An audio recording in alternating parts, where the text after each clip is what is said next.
Hello, friends. Day 33, bars closed. Still cold in Wyoming. Very cold. I mean, not freezing at the moment, but plenty of ice, plenty of snow, not going away. Everybody's in jackets. It's December. It's wintertime. Coming from Florida, that feels pretty good. It feels like Christmas is approaching when the snow's around and, the lights are going up and people are running around getting gifts. I think after 33 days, you stop counting, so I have to kind of double check and see what number we're on usually now. Which is a good thing when you make a decision to stop drinking and you just don't look for it anymore. You're not drinking, so you don't keep counting days, but it's not anywhere around the corner. So that's kind of cool. Yeah, I'm still hitting the bar and going and doing my non-alcoholic drink, but I don't do it as much. You kind of drive by the bar and think, maybe I'll go in there and you're like, gonna get a little bloated on a non-alcoholic beer and not buzzed and not gonna have a conversation with anybody really probably. So I still do it and I know that I can, so it's not taken away from me, which is cool. But I do it less, which doesn't suck, It's the behavior is changing on its own versus trying to resist something that you want to do. So that's a good thing. I've thought a lot about when I decided drinking was such a good idea. And I think it started early on in my career, primarily around moving to New York. New York is a drinking town. And just learning the names of the drinks and having fancy drinks and martinis and stuff. I really didn't do that before, right? I was in my early 20s. I had kids by the time I was 26. I was running businesses. I was working for large brands and companies. And, I don't remember really drinking being like any kind of thing. It was a combination of other stuff. I'll give you that. So there was a lot of other stuff going on, but drinking wasn't as big of an issue. And I know for really early on in my 20s in college, it was almost non-existent. It was a real red wine kind of thing and occasional cocktails. And so that takes me, mostly through my 20s. So in my 30s, I think, all of a sudden, I'm a working professional. I'm in the city. We're entertaining, and prospecting and meeting with new people. And I think I just kind of saw it as a formula for success. And the moment I started drinking and I wasn't tired after a hard day's work and I was pepped up and I was in a good mood and I was a little mouthy and humor was in full emotion and whatever, and everything was kind of positive at that time. So there wasn't any of the negative outbursts that have shown up in the last year and a half. I'm sure they've shown up before that, but just in general. So it was a lot more happy buzz, happy drunk kind of stuff, maybe some sloppy. But overall, it was a winning formula. It was like, Heath, you figure out which booze is best for you, make it work. Because even like in Alaska, that's when I first started realizing what the differences were between booze. And there you can't drink, you work your ass off for weeks and then you hit the shore and then you go get shit-faced. And it was okay to go get shit-faced because you only had so much time. And so why waste that time without getting shit-faced? And that was normal. But the kind of shit-faced on vodka versus whiskey versus tequila, that's when I learned that tequila was really my formula. And just kind of nursing a tequila and beer together could take me all the way every day. But whiskey could end up in a bar fight. Vodka was always a brutal hangover, as I've explained before. So I knew, but then all of a sudden you're dealing with all these other kinds of drinks and there's only gin and vodka martini, so, I'm going to do vodka.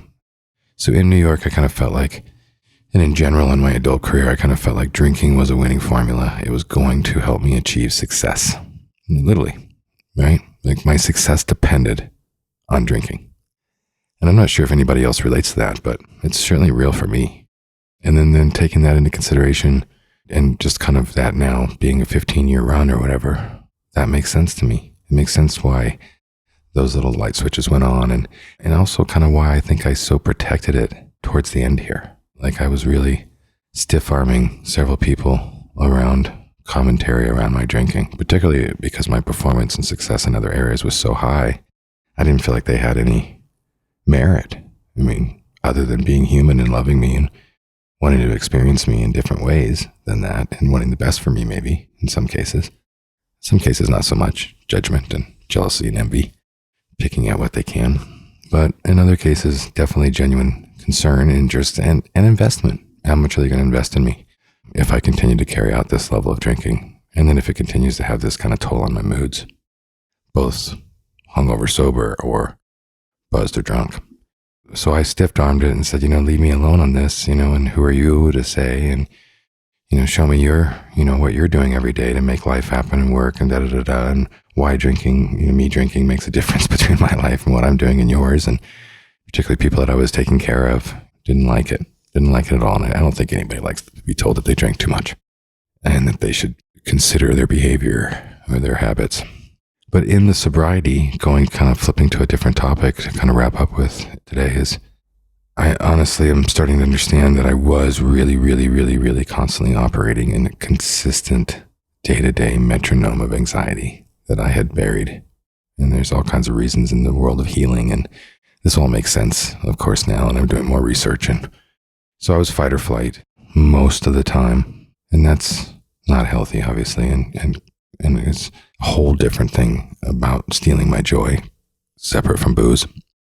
The other thing that is really coming to me in that now is that I had a lot of resentment and continual renewed and reinvigorated resentment in me working harder than everybody else, in me putting in more effort than everybody else, in me being more thoughtful than everybody else.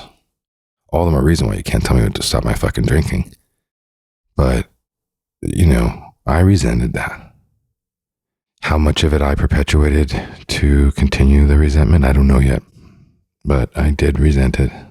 And even I struggle with it to this moment where it comes up. But at this point, I've been in this kind of program of eliminate as many, if not all, your expectations of other people as you want, because a lot of those expectations are even made up and they don't mean what you are making them to mean from the other people. Usually people are pretty oblivious about how much they're hurting you, which I've really learned in the last couple of years.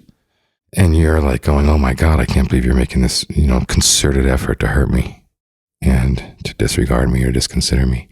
And they're not most of the time. So there's that reason to lose the expectations. But there's obviously all kinds of other reasons. And I've touched on this before, obviously. I think it all blends in a little bit now, but I really get it now more than ever. And get it in a way that I can now take joy in going, I got to do this on my own.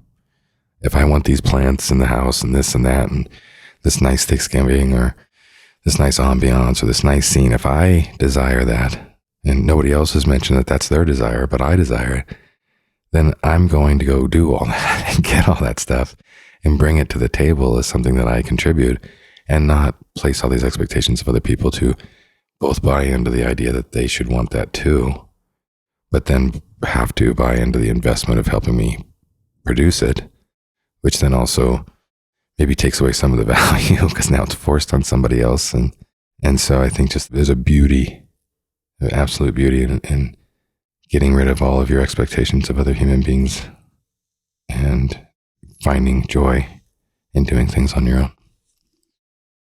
Good night.